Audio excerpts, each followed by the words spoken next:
From the studios of Farm Journal Broadcast, this is AgDay.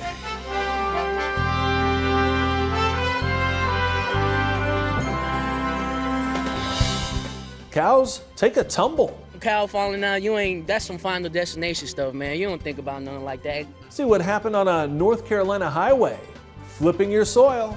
What we've come across is areas where it's so frustrating or unprofitable year after year, or the salt levels or water levels have gotten so high that it doesn't make sense. Why doing less in the long run may mean more. As these fields of fiber get harvested, I did not see this coming. I was completely blown away. some farmers in the Lone Star State are getting a Texas-sized surprise. Right now on AgDay. AgDay, presented by Pioneer. What's next happens when blood, sweat, and tears meet rain, wind, and sun. Pioneer. What's next happens here. Good morning, I'm Clint Griffiths. Happening right now, cotton harvest is kicking into high gear in the south. But drought and summer heat took a toll on this year's crop. USDA reporting 41% of the cotton crop has been picked. That's 2% ahead of average. The Cotton Harvest Tour on AgDay is brought to you by Delta Pine. Dedicated to cotton, committed to you. In Texas, USDA says more than 41% of the state's cotton is harvested, 2 points ahead of the 5-year average. The Farm Journal sign Morgan is hitting the fields this fall for a glimpse at cotton harvest across the south. And Tyne, how is harvest progressing where you've been? Thanks, Clinton. We're kicking off our cotton harvest tour in Texas this week, and it's a mixed bag. According to USDA, 40% of the state's cotton crop is currently harvested, 1 point ahead of average and 1 point behind last year. Harvest is just getting started in places like West Texas, but farther south and east, harvest has already wrapped up. And this year, harvesting cotton came as a major surprise. With every pass, I did not see this coming. I was completely blown away. and every turn, harvest was a bit of a surprise for this Texas farmer. Cotton is an amazing plant to grow, and it hides a lot of its secrets until you finally get the leaves off of it, and then you go, oh wow, I didn't see this coming. Matt Kutzenberger farms just outside of College Station, and this 700-acre field is planted right on the edge of the Brazos River. Well, actually, we had ideal planting conditions, which was kind of a shock. And then as soon as we planted this, it turned off very cool, and we had quite a substantial amount of rain. That rain even drowning out parts of this field right after planting, with sparse plants and spots, signs of the aftermath. After Mother Nature turned off the water spigot, it went extremely hot. It wasn't just a week or two of heat, but relentless record heat all summer. College Station set a new record of 50 straight days of triple-digit temps. The old record, just 30. We saw daytime normal temperatures that got up to 110 degrees. That doesn't even count the heat index. More than the heat during the day, Kutzenberger says the thing that hindered the crop more this year was the warm nights, as temps stayed in the mid to upper 80s. Even in the mornings when you'd walk out, it's like opening an oven. It's just that heat, just kind of the wind and the heat just hits you. So a lot of this cotton never had a chance to just, I would say relax at night like everybody else gets to do when they go home. So that was one of our main struggles as well this year. This area also saw no rain during that time, and Kutzenberger says that made keeping the crop irrigated a major hurdle. Irrigation is what I like to call a rainfall supplement, not a rainfall substitution. And this year it was a rainfall substitution, and it's very hard to try to keep up when Mother Nature doesn't give you a little bit of a help. Ask any Texas farmer, and they'll tell you 2023 was definitely a struggle growing cotton. But that's also what makes these passes with the cotton picker even sweeter.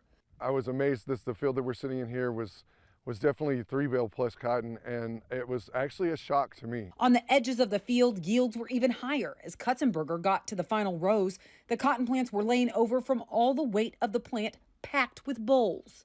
As we were running through the fields picking this, and in that corner, there were some amazing yields by the instant yield monitor. I saw 4-bale.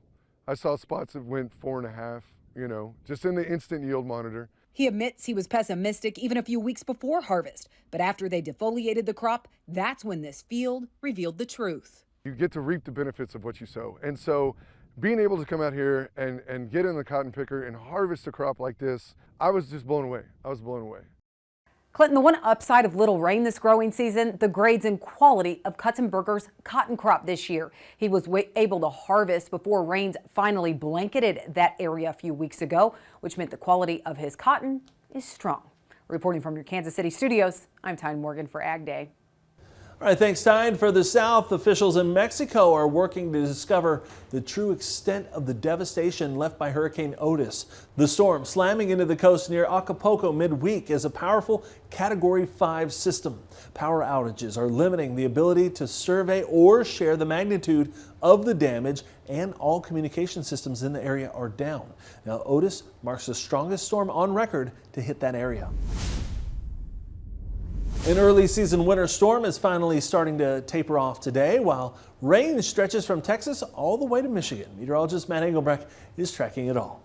Yeah, as we talked about yesterday and the day before, you got to identify the type of precipitation at this point in the year. Over the next 7 days, more rain coming in across parts of Texas, Oklahoma, back into the Midwest. May get some light snow showers out here, especially in the higher terrain, as we got two kind of separate systems. But quite the rainmaker. What you're starting to see is a trough digging now out here on the West Coast, and then the ridge is still strong over Georgia, Florida, and South Carolina. The rain is going to be riding in between that ridge and that trough as we go through the next 7 days. So most of that will be rain, but of course we got to talk about the potential for some snow showers going forward. And the snowpack has started to build in California. UC Berkeley Central Sierra Snow Lab reporting the area saw just under 4 inches of snow this week. It doesn't sound like a lot now, but that of course will be going up in the days, weeks, and months ahead. They say the system we've been telling you about came in as snow rather than rain, as was initially expected, and they are hoping the pattern continues. The morning forecast coming up. After 3 weeks of gridlock, there's a new House Speaker. The House voting on Republicans' 4th nominee to replace Kevin McCarthy as Speaker, electing Mike Johnson of Louisiana to the post. Now, Johnson, an attorney with a focus on constitutional law, was first elected to the House back in 2016, serving on the House Judiciary and Armed Services Committees. Johnson's election as Speaker now allows the chamber to get back to work, of which there is much to deal with, including another looming government shutdown by the middle of next month. The challenge before us is great, but the time for action is now, and I will not let you down. Even with the new speaker in place, pessimism is growing that Congress will pass a farm bill this year or even next year. According to a just-released Ag Economist Monthly Monitor, which is conducted by Mizzou and Farm Journal, the majority of ag economists think we'll see Congress pass a farm bill extension either by the end of this year or by January 31st. However, getting a new farm bill through Congress is a different story. The October Monthly Monitor showing just over 50% of ag economists think it'll be 2025 before we see a new farm bill. So I think that's what economists are reacting to is the political realities of entering a presidential election cycle. And the ag economy is generally healthy. So a lot of these changes that you might typically see in a farm bill year, maybe some of them can wait with an extension of the existing provisions and budget allocations. Now, the economists say the biggest hurdle in getting the farm bill passed in 2024 is the fact it's an election year. Those economists also say they're concerned about overall legislative dysfunction and farm bill funding issues. A couple of economists point out there's just no urgency in Washington to get a farm bill passed this year. As bird migration continues, highly pathogenic avian influenza is also continuing to spread. It has now spread to 12 commercial turkey flocks in 4 U.S. states. Among the impacted counties, 8 out of 9 had previously reported bird flu cases earlier in the year. Now, the outbreak has not only raised concerns about the poultry industry again, but has also resulted in mounting trade restrictions. Mexico, a significant destination for U.S. poultry and related products, has now suspended all poultry imports from the 4 affected states: Minnesota, South Dakota, Utah, and Iowa. Iowa's Department of Agriculture on Monday confirming cases in Pocahontas County involving more than 47,000 turkeys and about 50 birds in a backyard flock in Guthrie County. And now bird flu has spread to the Antarctic region. The British Antarctic Survey reports avian influenza was confirmed on Bird Island. South Georgia, the first known cases in the area. Researchers analyzed samples from seabirds that died on the island and found they tested positive for the bird flu. Now, officials say the disease may have spread after birds returned to the region following their migration to South America. It was a mixed day in commodities as markets worked to process geopolitical tensions and weather-related issues in South America. We'll have details next. And later, a high-speed stampede. Cattle falling from their trailer caught on camera. Details in the country.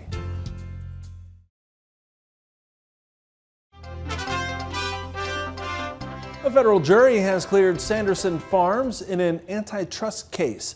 The Illinois jury unanimously ruling Sanderson Farms did not participate in a supply reduction conspiracy with other producers in the broiler industry between 2008 and 2012.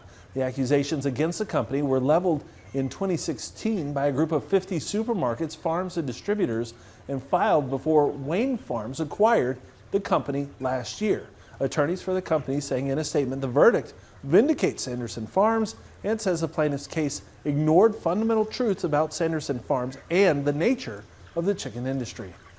USDA reported corn sales for last week were up 53% compared to the previous week, and those sales helped to boost corn prices on Thursday before they dipped back down. AgDay's Michelle Rook talks with Garrett Toy in this morning's Markets Now. Grains ending mixed on Thursday. Garrett Toy with Ag Trader Talk joining us. And Garrett, corn and soybeans pulling back after some early strength on Thursday and some pretty decent export news. So what was the problem? Why did we pull back? I just think that we're seeing some technical corrections in here. I mean, it was a positive sign. Corn, as of late, has kind of been finding some support from the wheat markets, and the wheat markets traded to $6 and have since corrected. Wheat saw some traction here today, so perhaps we're starting to build something.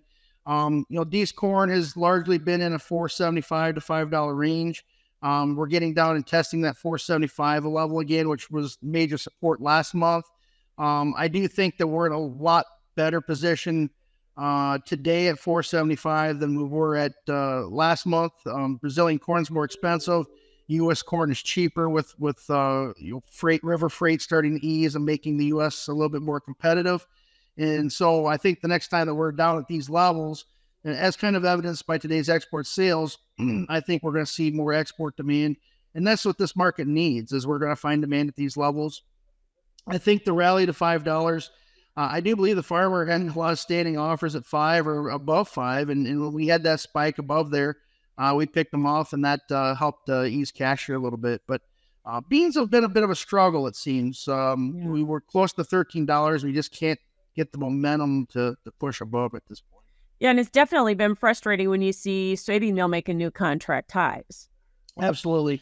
That's it's been an interesting week. We had the fund long soybeans, soybean meal want to liquidate. It's all part of this general liquidation of ag assets by the commodity funds.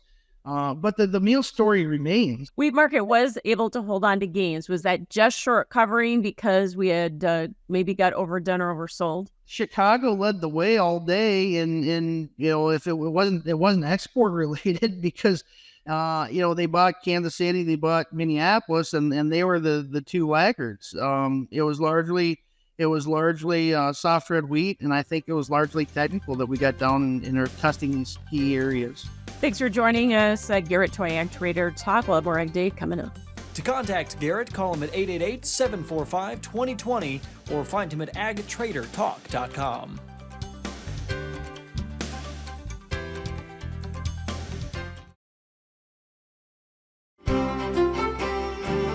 So if you remember back, initially we were talking about the rain, pretty significant rainfall, especially for this time of year, right into Texas, Oklahoma, back up here into the Midwest. I wanted to go ahead and pull out the two major players on why that is in the forecast the next week, the next 6 to 7 days. There's the ridge, and that little circle that indicates kind of the strength of that ridge. It's harder to move, it's harder to manipulate. So that is going to be staying there in the long-term pattern into next week. And then we're going to dig this trough down here to the south. As that happens, we're going to squeeze the atmosphere over those locations, which is going to squeeze the atmosphere out of a lot of rainfall. As that trough tries to build south, though, the ridge is going to keep it rather shallow. So what's going to happen is initially we're going to get the wind, we're going to get the rain, but the cold air is going to sag into our Monday and Tuesday.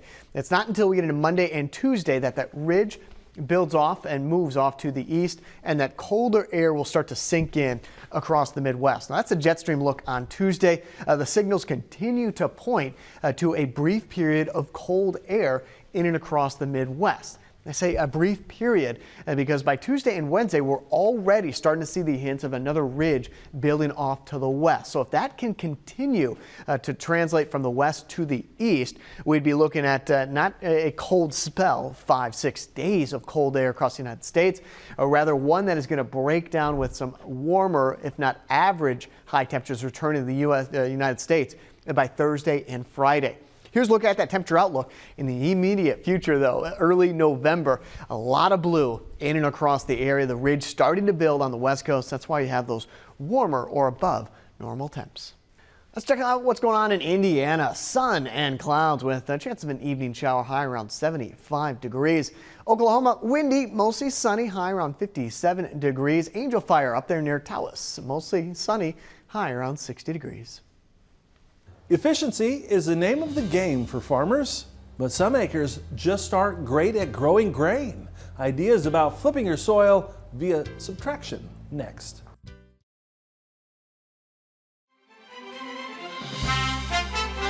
Flip Your Soil on Ag Day is brought to you by Nutrient Economics. Expert advice when you need it. Learn more at nutrieneconomics.com. Farmers looking for ways to flip their soil may want to consider taking certain acres out of crop production. AgDay's Michelle Rook joins us to explain. When grain markets are strong, there is more of a tendency for farmers to plant fence row to fence row. However, does this really pay? This is part of the precision economic analysis being conducted at South Dakota State University. High grain prices can incentivize producers to farm every acre in their operation to capitalize on those extra bushels. However, this can often put marginal acres into production. Over time, producers have done more to try to farm a few more acres, or they have the equipment, they can put a few more acres into production that maybe was a field edge or had been more predominantly pasture or something else. Additionally, when farmers purchase or rent new land, they can also find out quickly that not every acre is suited for cropping or is profitable. SDSU Extension is helping farmers identify the areas that can end up costing them money through the Every Acre Counts program. It's a program that focuses on marginal land in South Dakota. Those marginal lands are too dry, too wet, or too salty. Bly and Dearson lead the Free Working Lands program and say their precision profitability analysis looks at many factors that influence margins beyond just yield and market prices. What we've come across is areas where it's so frustrating or unprofitable year after year, or the salt levels or water levels have gotten so high that it doesn't make sense. In that event, he says it may be better for the farmer and society to return the land to native grass and try farming it again in 5 to 10 years. Plus, they help farmers decide what to do if they have lower wet spots in the middle of fields or salty or saline soils. So, a little bit in the short run with pulling it out, putting it into a perennial.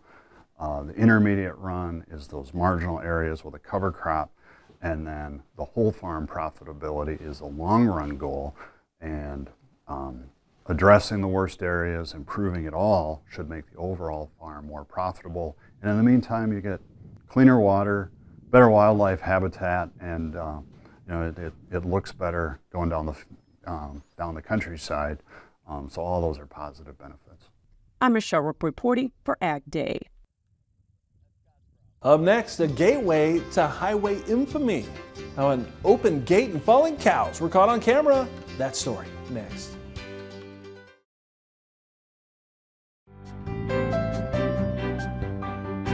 We all know what kind of chaos can ensue when livestock get loose. Now imagine that times 10 on a busy road. Watch as these helpless heifers take a tumble out of a trailer and onto Highway 49 near Harrisburg, North Carolina.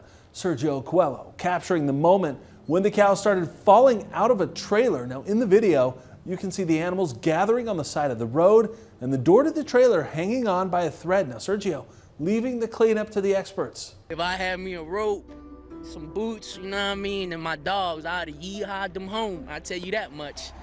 But somebody getting fired. The good news here, all of the cows are reportedly okay. No word on the future employment of the driver of that trailer, though.